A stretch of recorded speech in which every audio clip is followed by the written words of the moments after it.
The Drop Live, episode 13, in house, coming in hot as usual, and it is hot, literally, MK, here in New York today on Friday, July 3rd, the beginning of the 4th of July weekend. As you can see, I am rocking a mask today, just temporarily in the beginning. It's a creepy one, that's for sure. It is a socially distancing mask. Also, it's to tell people to stay away from me. But that'll keep people at least 6 feet away from you. That's for sure. It will. It absolutely will. But it's just a friendly reminder that with all the festivities coming up this weekend, to please be mindful to look out for each other and protect ourselves and one another. There are spikes going up all over the country. Here in New York, we've been pretty good. I know, but we don't want to get lax and we don't want to get too lazy. And so just a friendly reminder that it is cool to wear a mask. As you can see, it's pretty cool to wear a mask. Very cool. Thank you. I'm going to remove it for now. We got a tremendous guest on the program today. We're going to get to in a few minutes. Very excited to talk to this gentleman and to see this kind of work, something we have never seen before on this program, something that I'm sure MK, our kids, will be all over and be like, what? This is crazy. For sure. It's one of those things that you look at, it just blows your mind every single time. It is. It's so cool. It's so sophisticated on so many different levels. And we had such a great conversation at the beginning of the week with him about the whole process. So we're going to get to that. MK, what do we got going on this week? Nothing much, really. The first full week of summer vacation, I guess, right? Yep. So I guess it's just trying to get into the swing of things, trying to figure out a daily schedule.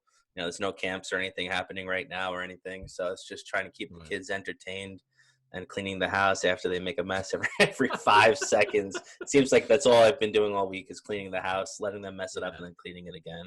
Yep. But that's really it. I mean, nothing much happening except for that, just getting into the swing of the summer now. Right. Yeah. I mean, it's for those of you who haven't already been in on it, we are moving to a bi-weekly schedule here at the Drop with the summer hours in place. So next Friday we will not be putting out anything. That gives us enough time to kind of unwind and get the kids out and do some stuff during the summer and also to snag some of these really talented people that we've been having on. It gives us a little bit more leeway time to kind of get the lead in, which is kind of cool. We can promote it a little bit more. So for the summer, we're on that bi-weekly tour. But it's been an interesting first couple of weeks of summer with pools are starting to open around here in New York and the beaches are open, but we're still. I know you didn't do the cabana this year. No cabana. We've been cabana neighbors for the last 2-3 years, and not this year. Yeah, we kind of said, that might not be a good idea this year. It's just backyard pool and. That's it, really. It's our town pool is only incorporated village, so we're not invited to our town pool right now. Anyway. See, it's like a 1980s summer all over again. Yeah, it really. Throw the sprinkler out and just get dirty. That's what I do. The old school sprinkler. That's like their favorite thing is that sprinkler. It is. It's simple and it's cheap and it works and they'll be in it for hours. And the lawn gets watered. And the lawn gets watered. It's a win-win for everybody involved. It is. Yes, it is. It is. It's awesome. Our guest today from Denver, Colorado, Chris Carlson is with us. Chris, welcome, my friend. Thank you very much for having me. Hey, Chris. We are very excited. We had a great conversation with Chris at the beginning of this week. Chris is just outside Denver, Colorado, as we said before. Really, really awesome stuff. Very interesting backstory on how he got involved with the arts as a career, which we're going to touch base on right in the beginning. He's smiling because he knows what that story is and how different it is. And I think, MK, it's going to be a great message for some of our kids who are on the fence about whether or not they want to do this for the rest of their lives professionally. I think Chris is a great example of that. He's got a great story to tell. So Chris, I'm going to let you just get started with letting us know where you grew up, where you're from. Have you been out west your whole life? And how did you get started, and what was your original major in school? Well, yeah, I actually I was born and grew up in Denver, and I went to school just a little bit west of Denver in Boulder, Colorado. And all throughout high school, I was kind of into the stock market. I thought I wanted to be a stockbroker, and just the idea of being able to make a bunch of money seemed really cool and important to me. So that was really my focus all through high school. And so I went to college and was studying business and emphasizing in finance. And sort of by my senior year of college, I had realized that that wasn't exactly the route that I wanted to take, but I was already too far down the path. You can't just bail your senior year and try to start fresh. So I finished out school, got my degree and everything. But then once I had graduated, I knew I didn't want to go into financial asset management or anything like that. So I took some time, and my sister wanted to open up a little cafe lounge thing. And so I figured, I'm not doing anything right now. I can use my newfound business skills, and we can work on this lounge together. And it was actually through the lounge that I found my love of art, because we didn't have any money for any decoration on the wall sort of thing. So I was just making like splatter paintings, little abstract deals. Nice. I couldn't really draw at that point. So the stuff I was making really it didn't look very good, but it was so fun to make. And it gave me this like satisfaction inside that I never got from trading stocks or anything like that. I could imagine. This was important. I need to focus on this and try to figure out a path forward, keeping art in my life. And then actually the lounge helped me have the time to learn how to draw. So, I'd be hanging out and it's slow, and I would just have magazines out in front of me, and I was just trying to copy faces, learning how to draw faces, and then, learning how to draw hands, just anything I could in these magazines, just hours and hours of drawing. Because while you're on the clock at work, it's a little easier to fit in that practice time and feel good about it. So I was just sort of double timing for a while. Wow. All right. So now two-part question on this one. One, is the lounge still in existence? No. Well, maybe with the new owner. So yeah. With the new owners. Okay. So we've moved on from the lounge. And then second question is do you come from a creative family? Is anybody else in your family creative like that, artistically? Well, yeah. So my uncle, my dad's brother, is a professional oil painter. Oh, okay. He lives in El Paso, Texas. And then my uncle on the other side, my mom's sister's husband, is a really amazing sculptor. So I definitely have those influences in my life, but I was ignoring them as hard as I could growing up. I thought that I'm going a different direction. I'm not doing that art stuff. Yeah. Did you feel like there wasn't sufficient encouragement for it, or it just at that point, like in high school, it's just not something that you're really just picking up on? Yeah, no, I mean, it was definitely, there was plenty of encouragement. My parents and family are all super cool with the idea of being an artist. And I think they're more proud of me now as an artist than they would have been if I was a financial manager right now. Oh, all right. So it definitely wasn't a problem of encouragement. It was just internally, I thought it was more important to like grow up and get this job where you wear a suit and tie sort of thing. So yeah, it was all coming from me. I don't know where I got those ideas, but yeah, my parents were definitely not the ones pushing me in that direction. Right. That's interesting, and it's an important message for our kids to hear too. MK, right? Is that it's nice to have the encouragement, but even if it's not there and you're not getting discouraged, then, exactly. Right? No encouragement is better than discouragement. Being discouraged from wanting to do that. Absolutely. I think that's very important for our kids to know that. But and for our parents to know that, and for the parents to know that. Yeah, it's like being silent doesn't mean that you disapprove. It's kind of like just letting them find their way in a way. Right. And I know taking a step lot of cases, right, when we're dealing with the older kids who are looking to apply, the parents just don't know how to go about helping them. I think a lot of them feel overwhelmed by the whole process, like especially if they don't have somebody in that back that has gone through that experience before. Right. That Chris, doesn't know that pathway. Did you lean on any of your artistic relatives when you finally decided to move forward with the artistic career? Yeah, for sure. Not at first, just because I felt like the level I was at was so low in terms of technical ability. I didn't want to go to my professional artist uncles and say, help me, when there were so many steps I could take on my own at first. And so once I did that, I was studying drawing online and got a lot of like beginner drawing books. And so once I had really put in some good hours there and felt like I could draw a little bit more, then I started reaching out. And, I would go to Texas every once in a while, maybe every couple of years, and just spend a week with my uncle, just learning about oil painting. And there's so much to learn about the paint itself when you begin, that was really important to me. And that was one of those things that's so scary. It's hard to find like super solid info online about how to thin your oil paints or what different mediums do and all these technical things that kind of can be a little overwhelming and intimidating. But then also just to see how a professional artist works. And that's the most important thing, is just like that grind mentality. Like, man, oil painting, you got to put in the hours. There's no fast oil painting that just pops out. So that was really important. And we've getting that mentality of like, I'm in this for the long haul. I'm just going to put my head down and we're going to make some cool artwork. Yeah.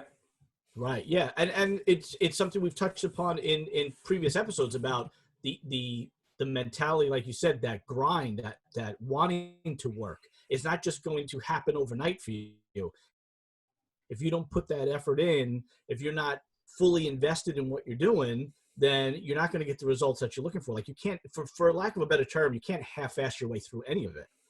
Yeah, no, not at all. And I mean, an important turning point for me was when I kind of embraced that grind mentality and like took that as a positive. Like, this is something I'm going to work at for the rest of my life. And I'm super happy about it. So, I'm never going to be done. I'm never going to be at my final form, sort of thing. So that's really encouraging to know that I'm always going to have this thing with me that I can always be working on. And as you get better, I mean, it's so cool to sit down and like make a nice drawing. It's like, wow, that's super rewarding. And all that time I put in is worth it. And it makes you want to put in more time. So it's just like a positive spiral sort of thing. Right. Right. Yeah, I can tell that. I mean, when we discovered Chris through, as we do with a lot of our artists, we discovered him through the Instagram feeds that came up, and I've been following him for a couple of years now. And he is what we call an anamorphic street artist. Is that correct? Correct. Okay, so I'm saying it the right way. An anamorphic street artist. Remember, this man has no formal academic art training. So what he's doing is, like, MK and I have joked about it so many times in past episodes, that like we feel like we're finding aliens who have just crash landed in the art world and just like have this insane ability to pull off these pieces. And his anamorphic, can you explain that to us, Chris, what anamorphic means? Yeah, for sure. So anamorphic basically is a different type of perspective. So, you've got your 1 point and your 2 point perspective and your 3 point even. Anamorphic is basically a distortion-based perspective.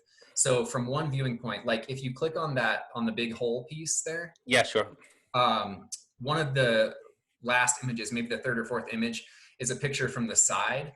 So from that front view where I'm taking the photo, that's the perfect viewing point. But then when you get off to the side, that's how completely stretched to create that illusion. So basically the main principle is that the further you get from the viewing point, the more stretched out something needs to be to look appropriate. So that's kind of the whole base of the anamorphic perspective. And then from there, there's all these little nuances that I kind of, learned over time, and I'm still learning and will forever be learning. But so yeah, that's the basic principle. That's just, it's incredible to see these highly detailed pieces. And now for somebody who has no formal training in perspective, it's amazing. It really is. But how do you to take on this type of drawing? Yeah, how do you discover this? Like, all of a sudden you're just like, hey, I just want to make an anamorphic drawing. Like, how did you even step into this? Well, so as I was getting into art, I realized I was fascinated with optical illusions pretty early on. So like MC Escher's work was super cool to me, these impossible shapes. So that stuff really grabbed my attention right away. And then as I started to see 3D chalk art on the internet, it was like, oh, wow, this is clicking for me on multiple levels, because now it's got this really cool optical illusion element, but it's also kind of like available for anyone walking down the street to see. Right. And so that, it all just started clicking. And as I was looking at these images on the internet, kind of trying to piece together, the tricks they were using at the time, a few of the most famous 3D artists had books out.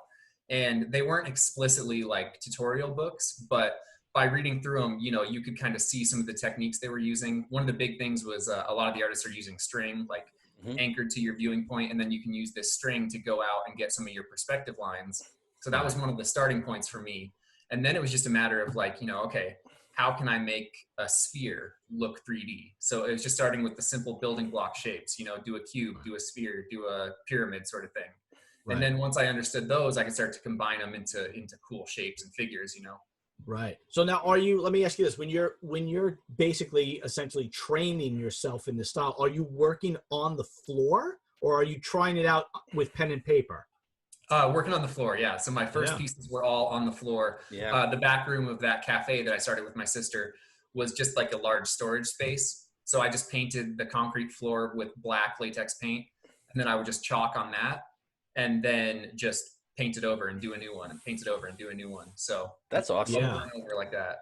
I mean, you see them now a lot of days with like on Instagram with people doing them right on pencil and paper, right on the desktop. But to just like jump right in and do it on the floor like that, that's awesome. I actually didn't. I felt like paper and pencil was like a next step. For some reason, I thought really, on the ground, So I started doing pencil and paper stuff a little later, which is also super fun. But there's something about the big scale that really draws my attention to. So.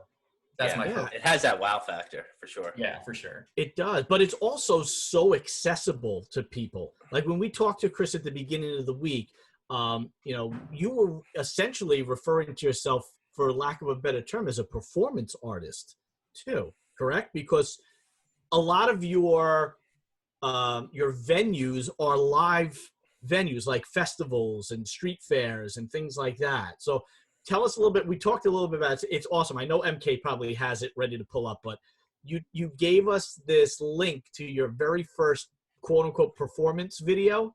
MK, do you have that? Yeah, video? I have it. Yeah. All right, can we pull that up? Yeah. Chris, just walk us through this first. This is essentially how, for lack of a better term, you got discovered, right? Yeah, absolutely. I mean, this video is the start of my career for sure. And this is actually my second full anamorphic 3D chalk drawing.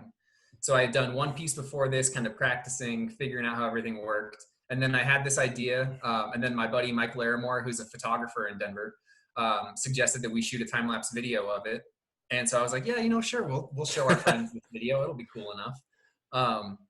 But then it all blew up, and this is the start of my career right here. We just posted on YouTube and posted on Reddit, and everything took off from this point.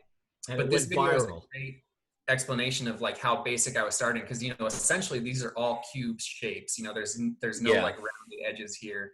So this was definitely like in my learning phase, trying to understand how cubes work in 3D, and then just a little bit of understanding of light and shadow. Like I look at this piece and I'm still like, oh man, I wish I would have understood some things a little better that I could have improved here. But it's just so but it's at the same time it draws you in, and it's like it gives you goosebumps to watch it come to life. Like it's I know.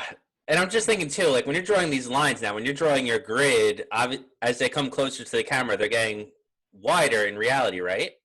Or so they're getting smaller, getting wider as they go back, right? Yep, exactly. Yeah, the opposite. Wow. So yeah, basically I'm going out there on the ground, I'm drawing a line, and then I'm going back to the camera to see if that line looks correct compared to all the others. So I mean, you can imagine how mind-numbingly repetitive, and it's a strange process. I'm glad to have learned the hardest way possible, because now everything else seems easier. Wow. Yeah, but it's so the grid is like fan shaped. Is that what it would be? Yeah, exactly. So you can kind of see those blue lines that are coming down. Everything's going to create a V, because my vanishing point is right under my feet, basically. So right underneath the camera. So that's where your lines start from. Okay. Yep. Right. Now, Chris, let me ask you, as I'm looking at this, when you have a finished piece, do you set up a quote unquote viewing point for people? Like, is there a specific spot you want them to view it from? Yep, for sure. So like when I'm out in public, I'll draw a set of footprints on the ground, and then I'll say, take your photo here to see the 3D effect. So everyone knows exactly where the best viewing point is. Right. Well, it's incredible to watch step by step. How long did this piece take? So this was just one 11-hour day.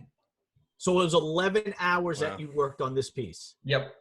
Wow. That's just, all right. I mean, So now actually, let me, that sounds. It almost, in a way, I feel like it's more than I would have thought too. In a way, like it's probably more of the planning that takes more of the time. Is that too? Well, Like for the sure. So drawing itself yeah, is. that doesn't count. That doesn't include the planning time. So, I Yeah, have this yeah, all sketched out and planned. But yeah, I mean, for a piece of this complexity, which I would say is low complexity, is 11 hours was definitely a long time just because, I didn't really know what I was doing. So, yeah. um, which is insane to me, because for a guy who's saying he doesn't know what he's doing, I It's mean, crazy. it's absolutely insane that whole thing was done, and that's the only second time you've ever done anything like that. That's the part that's mind blowing to me. Yeah. yeah, Right. I mean, a lot of things kind of came together. I think one of my strengths, it probably still is just designing around my ability. So understanding where my weaknesses are and really working to minimize those and then working to maximize my strengths. Because Right. my view of it is kind of like behind the scenes, I'm working on my weaknesses to eliminate them and improve them. But Yeah. when I'm showing the world my work, I want to minimize my weaknesses. I want to hide them away as much as I can. So Right. Right. Wow. Yeah. It's incredible. Now let me ask you this, Chris. When you're quote unquote performing and you're at a festival, does that ratchet up the anxiety for you, knowing that people are I can't even like, imagine. it's like I can't even, like MK just said, I can't imagine like hundreds of people standing there watching you under this magnifying glass. yeah, What is yeah. that like? It can definitely be intimidating. So especially, I don't feel it a lot during the normal process. I'm pretty used to it by now. But when you get into a really difficult drawing section, like if you're trying to draw the face, especially an anamorphically stretched face, oh, it can be so hard. And then just feeling everyone's eyes on you. And it's like, because the drawing process, especially with anamorphic 3D, there's a lot of mistakes. You've got to be tweaking things Yeah. a fraction of an inch over and over. It's like, okay, I tweaked it too much. Got to go back. So Right. one of the most important parts for me to realize was that, like not making a mistake, drawing it perfect the first time isn't actually what I'm shooting for. I mean, obviously that is what I'm shooting for, but it's not realistic. So the most important thing for me is to not get bogged down in what other people might think of the process, or, think like, oh, he's not doing it that well. I care about the end product. So Right. if it takes me hours of just tweaking fraction of an inch stuff, I'm going to do that. If it means my final product is going to look cooler, then I'm totally fine with that. And I've come to accept it more, but it definitely is nerve-wracking when people are watching you lay in a drawing. I would imagine. I feel like even if one or two people come down to my studio, like even my own kids, like if I'm working and somebody comes down, right, MK, you're like, whoa, what are you doing? What are you doing? Get out of here. I know. Like You don't want to see those in between stages. Yeah, No. I'll show you it when it's done. Yeah. I know, it can be tough for sure. It's almost better though when there's hundreds of people, because it's sort of like, I don't know, it's less personal. They can like, you're sort of like an animal at the zoo. And so you don't have to like interact on that same level. But yeah, if it's just one or two people, then it's kind of like, you're all humans together. And I don't know, it can be nerve wracking when there's only a couple people around. Yeah. Yeah. Now, when you're working at a festival or one of these things, is there, time for interaction? Do people try and talk to you? How distracting does that get? It's really not bad. I've gotten pretty good at it. The only time it can be tough is when you're at a festival and there's kind of like rain in the forecast. So I'm basically just racing the clock to finish this piece and get some good photos before the rain comes in. So that's the only time that I might just sort of like keep my head on the work and not really interact too much. I'll never ignore somebody. If somebody asks me a question, I'm for sure going to answer. But when I'm ahead of schedule or something, then I can kind of stand up and talk more and maybe explain more about the techniques I'm using and all that kind of stuff. But I'm always trying to make sure that I'm answering people's questions. I never want to be rude out there. I always feel like I'm an ambassador of art if I'm out creating art in your neighborhood. That's awesome. Yeah. That's a great mindset, MK, for our kids to hear that you're an ambassador. I mean, that's just a fantastic philosophy to have. Which is, I'm sure, one of the reasons why you're here with us today. You're an ambassador for the arts. You know what I mean? Right. And that's awesome. Exactly. No, but for me, the reason why I asked you that is because you're so personable. Like when we had that talk with you on Monday, you were so laid back and like, yeah, this is what I do, and you're so willing to share all of your information and your background, and like I can't imagine watching you work and having like a 5 or 6 year old kid call out a question and you'd be like, I can't. Yeah, exactly. But I would think that it would take you double the time then. How do you manage the time between the interaction and finishing? There's not like a conscious like thinking that's going on about it. It's just like, because a lot of the time I can continue to work in a large anamorphic piece. You know, there's going to be a lot of fill areas and a lot of areas that aren't really requiring like too much thought. It's just like, I know the light source is here. I know my shadow is going to be here. Like, you know, I've got that pretty well embedded in my brain. So I can be on autopilot with my hand while I'm still talking to somebody. So there's very few portions of a drawing that require like 100% focus. So that allows me enough time to really to chat with people. And I think people are good about noticing when I might need 100% concentration, because they'll kind of be like, oh, you know, this part seems hard. I'm going to just watch this and then maybe talk to him when he has a water break or something. Yeah. And I think it also, there's a certain type of time where they just become mesmerized. Like you don't have anything to say. Yeah. to watch. Like I could just imagine watching you and just be staring the whole time with my jaw dropped open and not have anything to say, because I'm taking in whatever it is you're doing, because it's not anything that I'm familiar with watching. Yeah, for sure. So now you work primarily in what material when you're out in the street? What are you using mostly? So it's probably still mostly soft pastel chalk. Okay. But then I'm incorporating a lot more tempera paint. And the tempera paint just allows my artwork to be a little more interactive. People can walk on it or sit on it, depending on what the design calls for, without damaging the artwork or getting any pigment on your clothes. So that's sort of what I'm transitioning into. And that has its own drawbacks as well. In my opinion, pastel chalk is the easiest medium to get really cool color gradients or really smooth blending. You know, if you want soft edges, pastel chalk all day. Yeah. And then when you move into paint, obviously you have to work differently. The process is a little different. So I'm kind of like combining the two. They work really well together. Tempera paint base and then pastel chalk on top is an awesome combination. And that's what almost any high level chalk artist will be using at a festival. Like any work that you see that you're really like, oh my, that's amazing. It's probably a tempera base underneath. Okay. It helps the chalk grab a little better, and then it helps give you something to contrast against. Most artists will start with a black tempera base and then lay their colors in pastel chalk on top. Okay. And that's a really awesome contrast and great color saturation. Yeah. When you're working, are you working normally from the inside out, so you don't smudge your work? Or you like have a device, or like you rolling in on something, or I'm smudging? Working top down is how I like to work. Top down. Okay. Yep. And yeah, exactly. So with pastel chalk, you're kind of trying to get as much finished on your first pass as possible, because then once you go back in, you're either going to have to find some crazy posture so you're not stepping artwork again, or you're going to end up smudging it and repairing as you go. So it's kind of like working like a printer. You know, you're just trying to be like done. Yeah. Done. So that it almost never works like that. But no, I'm sure. And you're going back to the camera every single time, right? To check. Exactly. Yeah. There's a lot of up and down. So. Oh, you got to have a high step count, I guess. Yeah. It hurts my back and my knees just thinking about it. Yeah. Now, Chris, do you work completely individually by yourself, or do you have assistants at any point? Like, is it all you all the time? It's usually solo. If there's a larger project that calls for more people, then I have other artists that I've met around the country at these different festivals who do the 3D stuff. So then I get to call them, and we get to work together.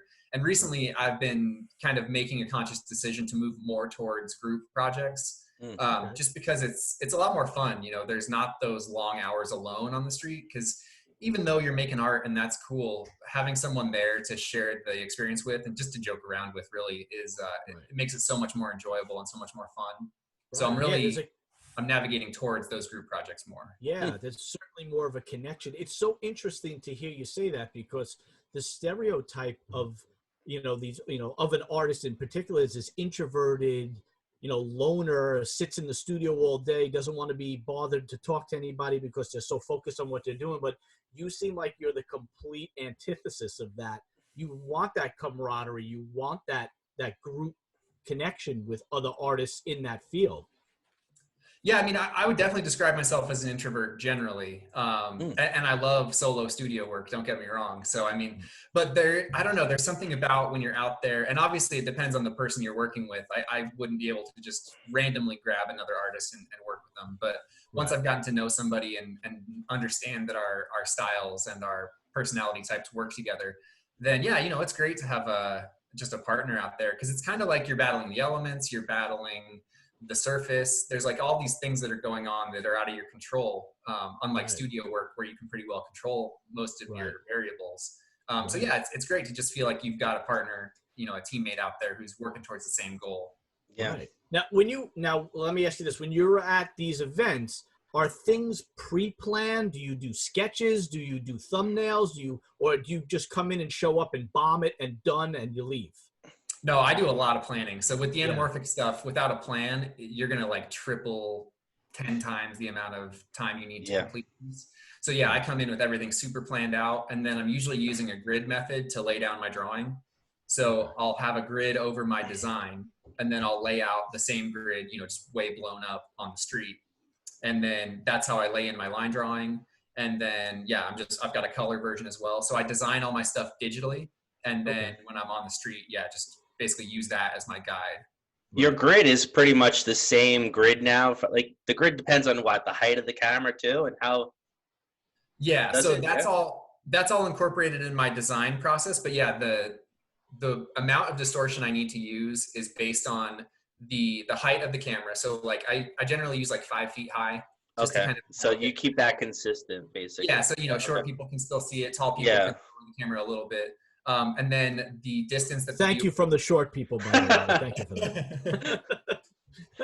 that. And then the distance that the viewer is behind or away from the bottom of the artwork. So I usually assume that my viewer is 4 feet back from the bottom of my artwork, and that their camera is 5 feet high. Okay. So that triangle is kind of like if you want to get mathematical about it. Right. Yeah. That triangle is my important distortion determiner. Wow. How much freedom do you have at these festivals to do imagery that's originally your own, or are you getting input from whatever the organization is or the festival itself, or how does that work? So there's a few different types of festivals, really. So like a chalk art festival is just basically a celebration of chalk art. Each artist will have a sponsor assigned to them, but they're not being paid by the sponsor directly. So there's no requirement that you do something that the sponsor wants. So those festivals have pretty wide open creative freedom. You can't include nudity or any sort of, there's like basic ground rules for public art. But beyond that, you're pretty much free to do whatever you want. So those are the most fun and the most rewarding artistically, but generally pay the least.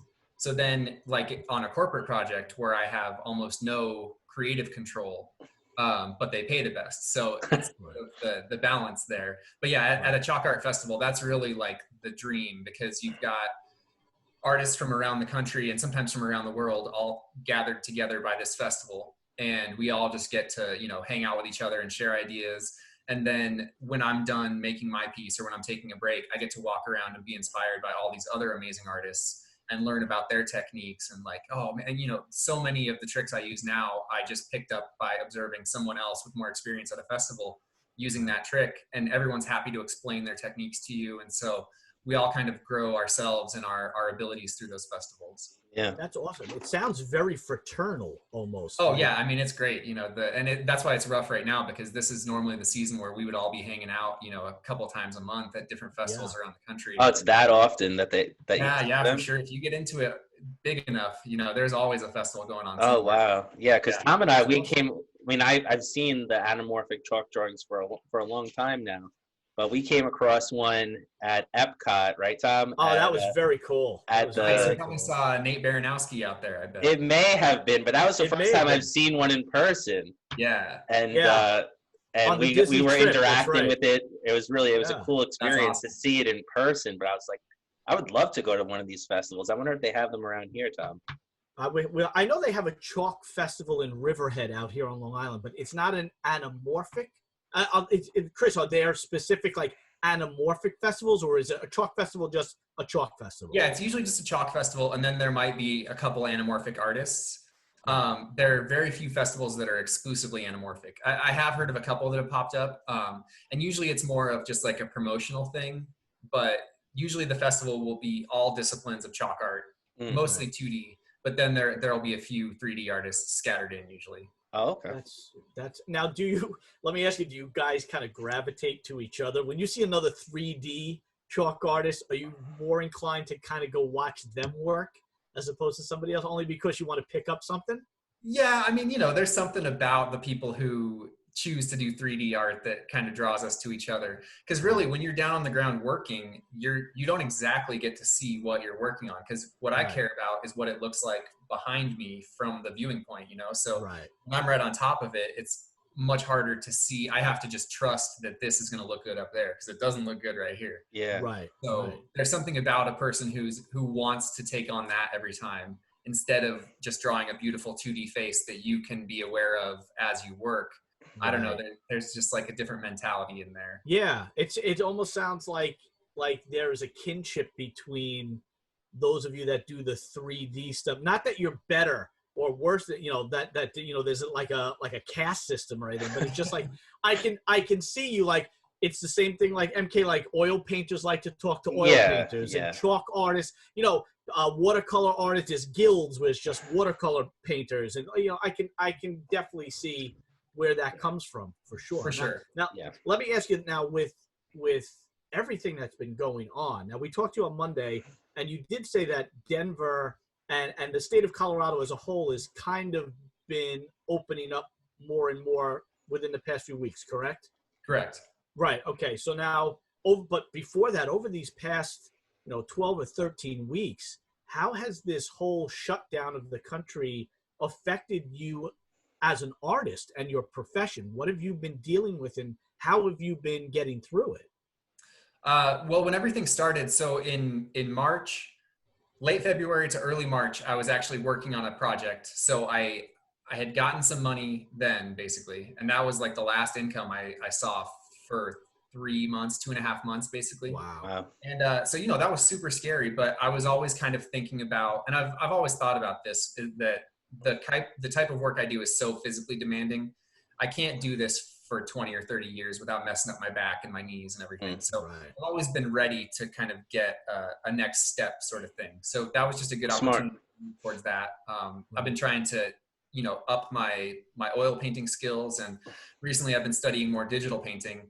I've always used digital painting as a way to design, but I wasn't really taking my digital pieces to a full finish because that wasn't really the point for me. So now I've been learning more about, really creating polished digital pieces. And it's been a lot more fun and rewarding than I expected it to be. So that was a good lesson to me, to not like ever rule anything out artistically, just assuming I won't like it or it won't be rewarding enough. So yeah, I was kind of just like focusing on different things that might, a way to like pivot my business a little bit, because, things are going to be weird with large public gatherings. Some of those chalk festivals are just shoulder to shoulder, tens of thousands of people. Those aren't going to happen for a while. So I need to make sure I know what my next move is. But then in the last month or so, as restaurants were allowed to open back up a little bit, I think some of these marketing budgets opened back up, and people were eager to have some promotion, something to get their brand out there again.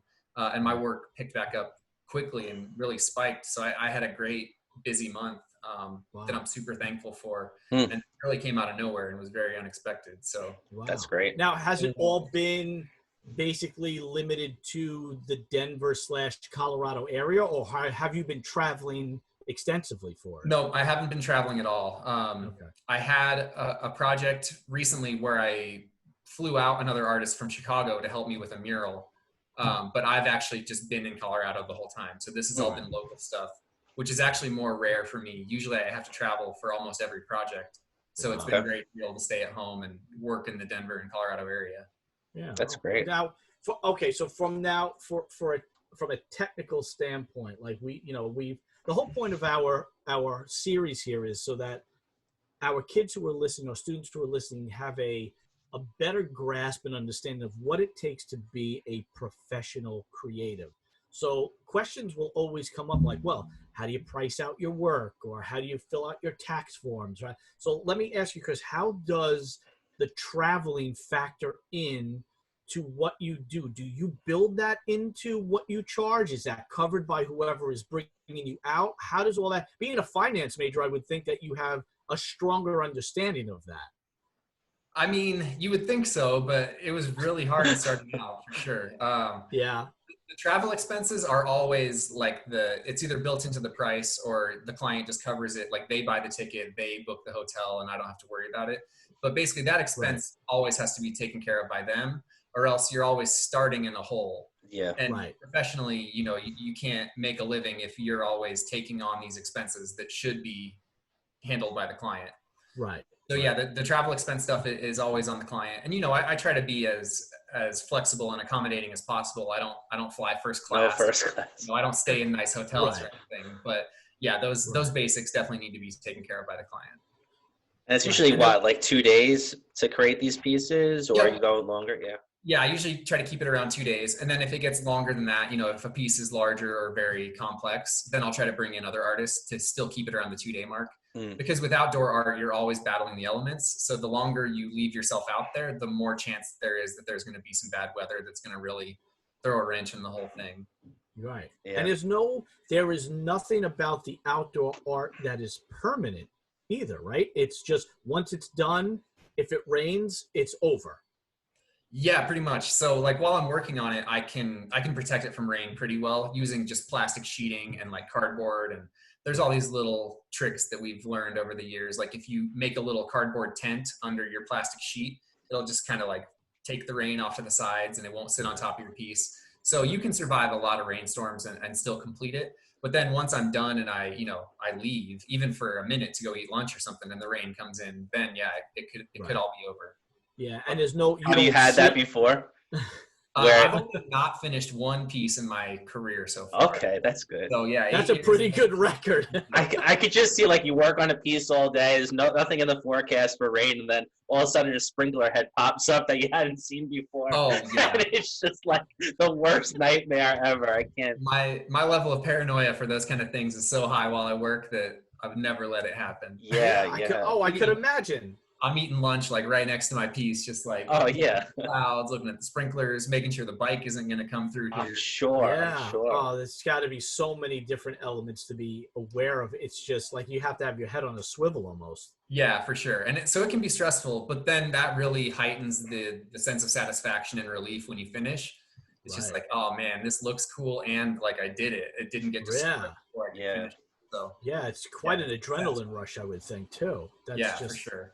Wow, it's unbelievable to put yourself in your mindset when it's not, and MKT, to think that this guy doesn't have the academic drawing and painting background. He's completely self-made. He's a self-made story. We were saying that on Monday after we spoke, Chris, and we were like, we found like we've done 13 episodes now, and many of the artists that we've spoke to are self-taught.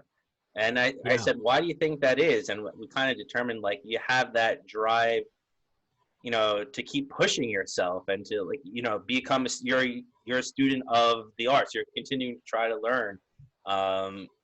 And like, it's nothing's given to you. Everything that you have and everything that you've learned is earned, really, which is interesting. Right, Tom? Is that what we said? Something like that? Yeah. Like, I feel like when we talked about that, like going to a quote unquote academic drawing and painting bachelor's undergrad program, a lot of times you think, well, I'm supposed to be here and I could, I'll do a little bit and maybe I won't push myself, or, I feel like every artist that we've talked to, like MK just said, like the more you have taught yourself or researched what you do yourself, the more you're invested in it. The more personally more than money. Invested.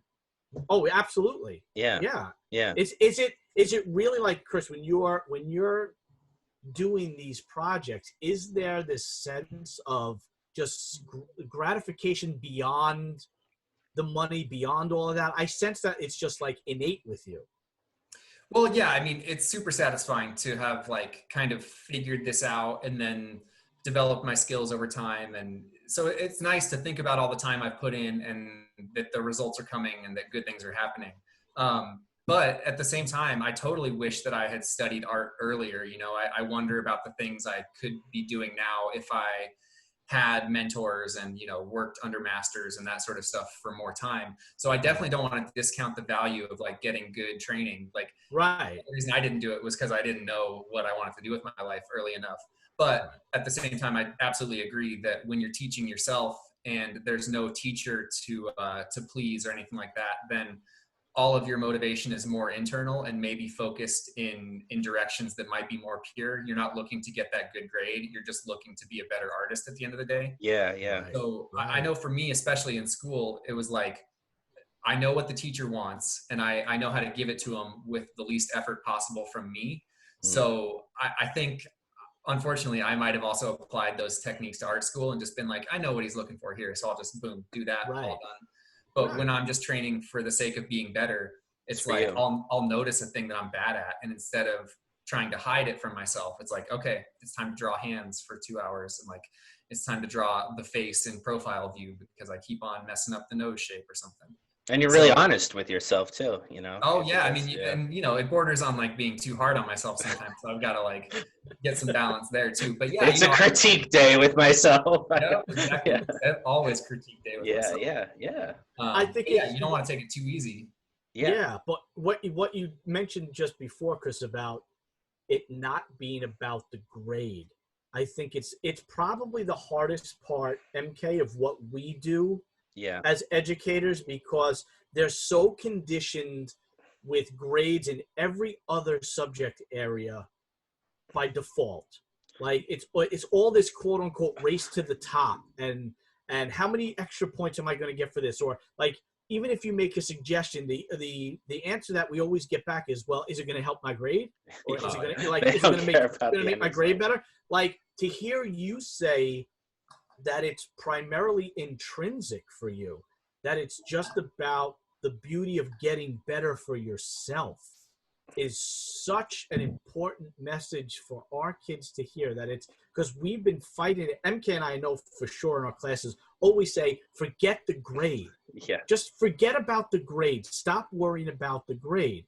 And it's part of the reason why I know for the senior portfolio class, which I teach, and I created the curriculum 20 years ago, I purposely made it pass-fail for a reason. I don't want numeric grades involved because it actually, I find that it holds them back from experimenting. It holds them back from trying things because they're so worried that it's going to screw up their grade that they're not willing to take a risk. They're not willing to go a bigger size. They're not, willing to worry that they don't meet the time frame. That something is. So, does all that come into play too? Like, I mean, it is a business for you on one hand because you're making money, but how much of that gets pushed to the back of your head when you're actually working and just in it? Yeah, so I mean, like a lot of what you said about not wanting to take those risks, I feel the same way on like a corporate project where it's like, I know exactly what they want and I could deliver that and stay well within my comfort zone. But then that part of my mind that's like, well, what's the point of doing this if we're not going to learn a little something, if we're not going to be a little better at the end of it? And so I do try to keep those things balanced. And then for just, my personal work, I'm always trying to think about like, it would be cool and fun and gratifying to do a drawing that I know I can do. I could draw a character doing a cool thing, but I'm always trying to incorporate that next step. Like, what have I not done yet? Or like maybe what didn't turn out great in my last piece? Like, let's try to do that again and figure out how to get better at it. Or like you said, let's go bigger. Like, let's do a crazy size that I thought wasn't realistic before. So yeah, I'm just always trying to do a little something. Every time I do a finished painting, there's usually at least one element within that painting that for me was like practice. It was like a study. And then at the end, I get a cool finished painting, but there was also like an important lesson that I was trying to learn. Right. Yeah. That's so great to hear you say that. It's going back to that lifelong learning thing. Was that something that you found was embedded in you even throughout school with everything, or are you finding that more as you are progressing as a professional artist? I think that's an art thing for me. Like that's why it's so important to me, because there weren't a lot of things in school that I was in it for the long run. It was like, I'm in it to get the grade. And then when I'm done with that class, I don't care about that thing anymore. So yeah, I was like, I was going through things at a very shallow level, just like trying to get the grade, boom, boom, you know, done. And that's why when it clicked with me with art, that I'm going to study this my whole life and I'm never going to be done. And so something about that, like philosophically and intrinsically, was so important to me that it was like, oh yeah, I finally found this thing that I want to just dig as deep as I can, because there's no bottom to it. The only limit is how far I'm going to get to see into the rabbit hole of art. And that's all determined by the amount of effort I can put into it during the years that I have to work at it. So the only limiting factor is just how hard I'm going to go after it. Yeah. Wow. That's just so awesome to hear. It really is. Yeah.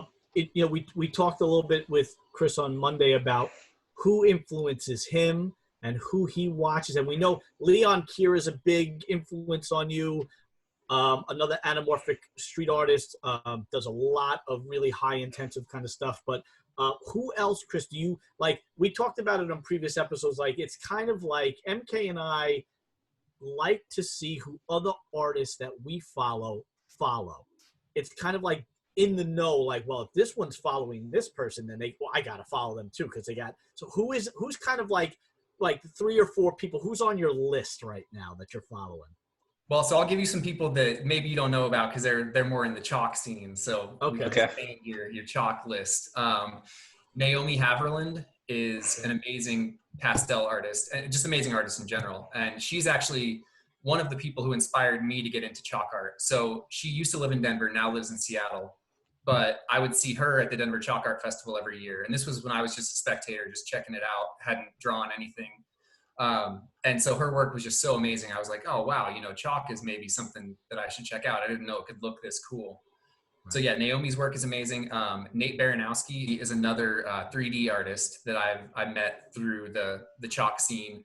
And he and I have become good friends over the years, and we've worked together a lot now. But just his technical ability and his speed and his positive outlook on life and on projects and everything is just a great motivational tool. Tracy Lee Stum is one of the 3D masters and somebody who I feel like really encouraged me and took me under her wing early on when I really didn't have any talent, in my opinion. Yeah. And, Wow. you know, just an amazing business person and ambassador of the arts, you know, spreading it, teaching, encouraging. So yeah, her stuff has been amazing. But then sort of the godfather of 3D chalk art is Kurt Wenner, and he's credited with inventing the technique, I guess, in the 80s. And he's just a mad genius of an artist. So he has more of like a classical style, but super, super cool. He can do figures in 3D like nobody else can. And you've had the opportunity to meet him? I did. I have met Kurt once. Yeah. Just enough for me to shake his hand and say hi. Yeah, we know what that's like when you meet somebody and it's like, oh my goodness, like I can't believe I'm actually talking to this person right now. There's something about it that it makes it all click. Like everything that you've done as an artist seems to just fall into place when you meet somebody like that who you've idolized or who you've followed for so long and things like that. And it's what MK and I love so much about this program and what we've been doing is we get to meet Chris Carlson. We get to meet these great artists with just MK with these awesome people. It's not just great artists, but awesome people like willing to give their time and talk to us and talk to the kids and, give a little back to, what they do and let them, let our kids know that the possibilities are always there. And for someone like you, Chris, with your story, your backstory about, it's never too late to follow what you really want to do and to make something of it and be successful with it. I think it's just a great message and a great story for all of our kids and anybody who's listening in, who's eventually going to listen in, right, MK? Yeah, absolutely. I mean, it's, especially I feel like the kids are definitely going to eat this up, I would just think like so. I mean, like we said the other day, like this is a style of work and a style of art that like people are just drawn to, whether you love art or not. It's that like it's this has a sense of magic to it, you know. It It's like does. you have to look at it. You want to see how it's done. It raises so many questions. It's like it piques anybody's interest, you know, especially like like when we saw that one piece at Epcot last year, Tom, like when we saw it in your images earlier on Instagram, when you look at it from the side and then when you hit that perfect spot, it's like it's magic. It's magic, you know. And I think our students are going to be drawn to it, you know. Yeah. Do you feel that way, Chris, when you look at another artist's work, that there's that magical moment where you're like, oh my God? Yeah, for sure. And it's super, super cool. You know, even though I've done this so many times, still seeing a piece that works and, you know, everything clicks together from that viewing point. Yeah, I mean, it's a really cool feeling. Yeah. And sharing that feeling with other people who, you know, it may be their first time seeing 3D chalk art in real life, to see an adult have that, like, whoa. That reaction, yeah. It's really rare to have adults genuinely, like, be astonished by something. Right. So yeah, it's super cool and humbling too. And it makes me feel lucky that I get to share that with people and, you know, try to bring that into their lives. It has that wow factor, you know? Yeah. It does. And it's like anything with street art too. There's no boundaries. There's no limits, you know? You could see the art, you could touch the art, especially with the, you know, like you see. You know how much we like to touch the art. Yeah, Tom always will like block him as he tries to figure out how, like the artist, like by touching it or smelling it. Yeah, I always will. But it's just like, you know, there's no red tape. It's like you could interact with the artwork. You could go right up to it. You know, with the chalk art pieces, like what we did in Epcot, and we see you doing your pieces, like where you have like the person stand on a certain part of it, and it looks like they're, you know, it's awesome. Yeah, it's cool.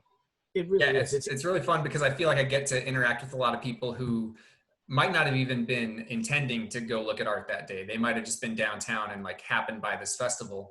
And then, so, you know, you're dealing with people who, like, art is great for everyone, I think, even though sometimes we feel like we don't have time for it or it's not important to us. But then if you can wander by like a pop-up street art festival like that, it's just great to get to access people and influence people who might have written off art as like not important in their lives, and then they can see like, oh man, this made me feel good, or like this made me think about things, or any of those great things that art can do.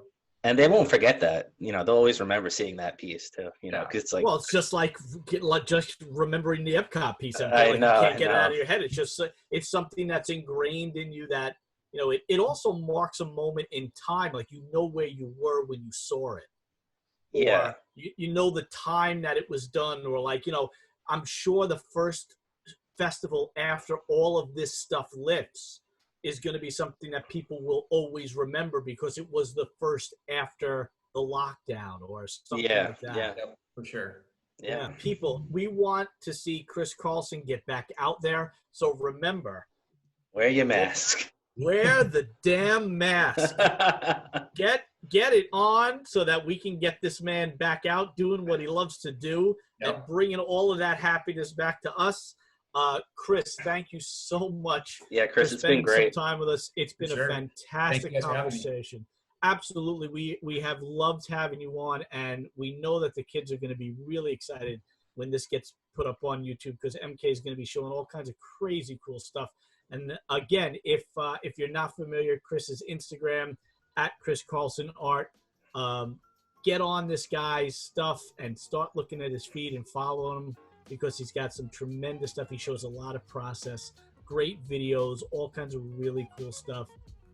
Chris, thanks so much. Please be safe out there in Colorado. We hope the best for you and your career keeps going. Keep pushing that media, man, because we love what we're seeing. From all of us here, MK, a great 4th of July weekend for you. Yes, you too. Good. Chris, we will be back. We'll be back in 2 weeks on our bi-weekly schedule. Hope to see everybody again soon. In the meantime, look out for each other, everybody. Love each other. Take care of one another. We want to get through this, and we didn't think week 13 we'd still be worrying about locking things down. So let's get smarter. Let's get smart about things, and let's get through this. All right. MK and I want to be back in September for sure. Yeah, I know. Thanks for coming out, everybody. Yes, thanks everybody. Chris, thank you.